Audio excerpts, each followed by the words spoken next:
Hi, boys and girls. So glad once again to be here.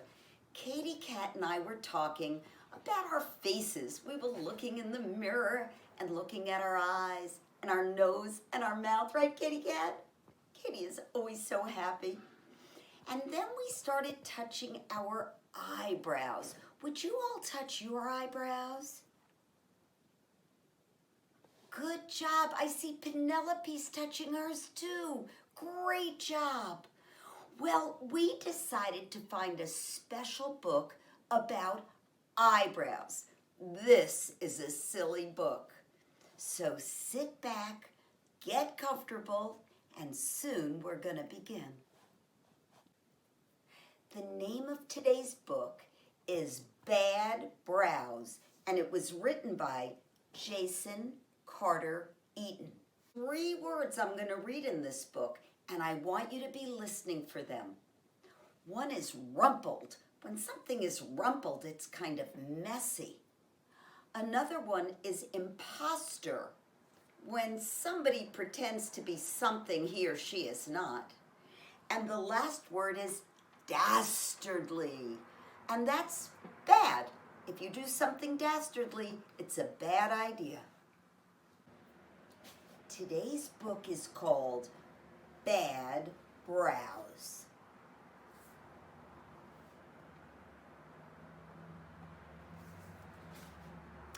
Bernard never really gave much thought to his eyebrows.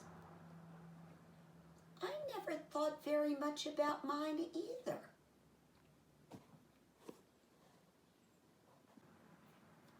Until the day they went bad. At first he thought his eyebrows were just a bit rumpled. Remember, the word rumpled is messy. So he smoothed them out. But at breakfast,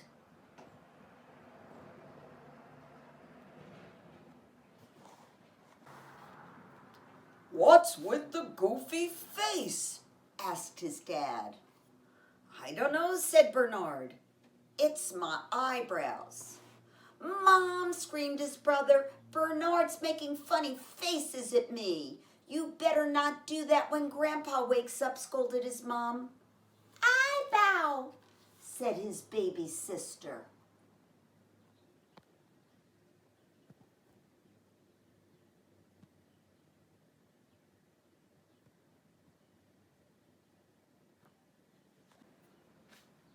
The bus ride to school was highbrow. Class was lowbrow.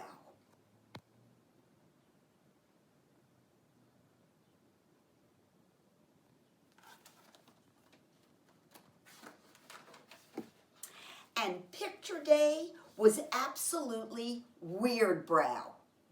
All day long, Bernard's eyebrows worked hard to confound him. He liked today's lunch, but it didn't seem that way. He found the math lesson easy, but it sure didn't look like it. Bernard was starting to panic, but he appeared quite calm. His eyebrows were messing him up.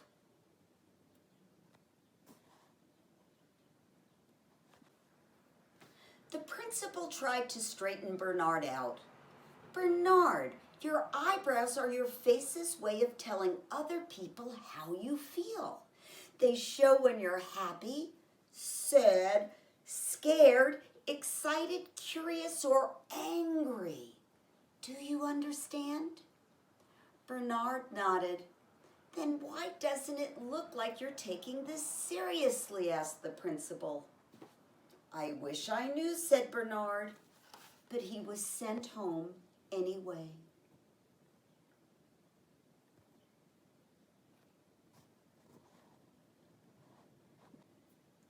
Home was no better, though.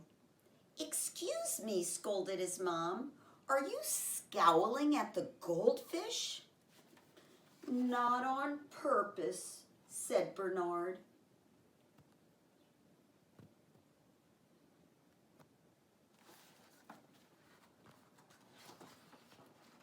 Perhaps perhaps his eyebrows just needed some grooming, so his parents brought him to the barber. "Those sure are some wild eyebrows you got there, son. Don't worry, we'll have them tamed in no time." But the moment the barber approached Bernard's brows, they went into hiding.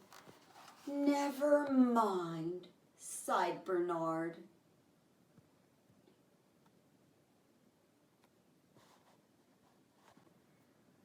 Perhaps his eyebrows were ill, so Bernard's parents took him to the doctor's office. But when he left, they were worse, far worse.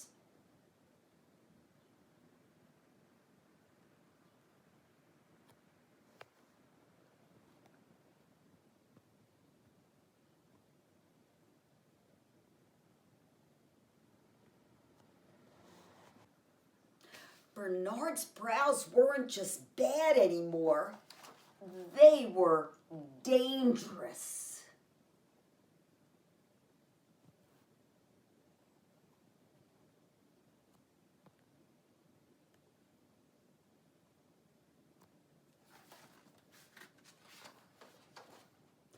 And downright disgusting and dastardly.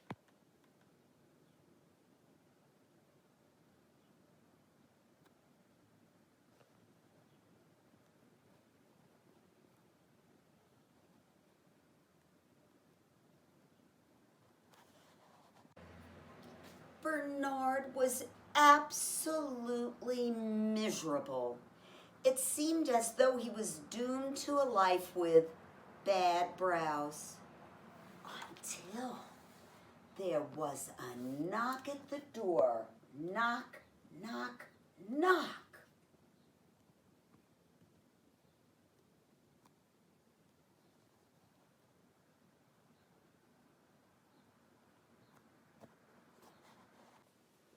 It was his real eyebrows. He'd recognize them anywhere. Those bad ones must have been imposters. Remember, imposter is to pretend you're something you're not.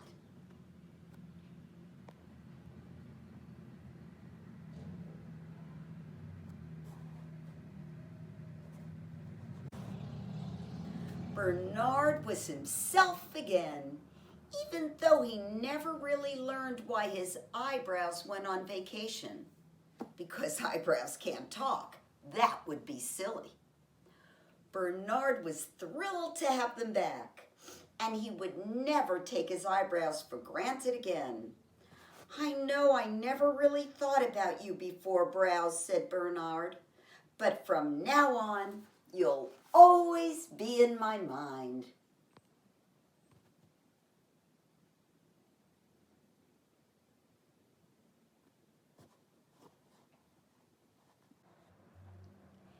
And they were. Bernard and his eyebrows enjoyed making many exciting expressions that night.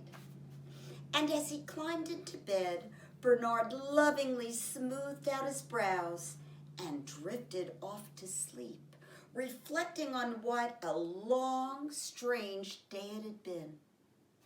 "Wait," said Bernard, waking up with a start. "If these are my eyebrows, then whose bad brows were on my face?"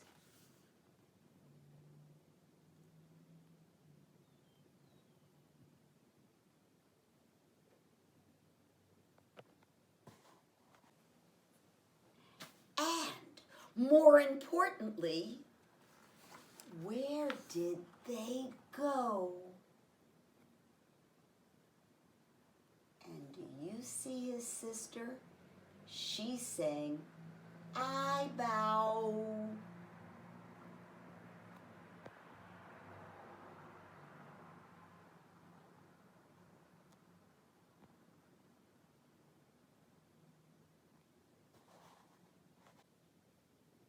Boys and girls, I read a lot of books, and I like silly books.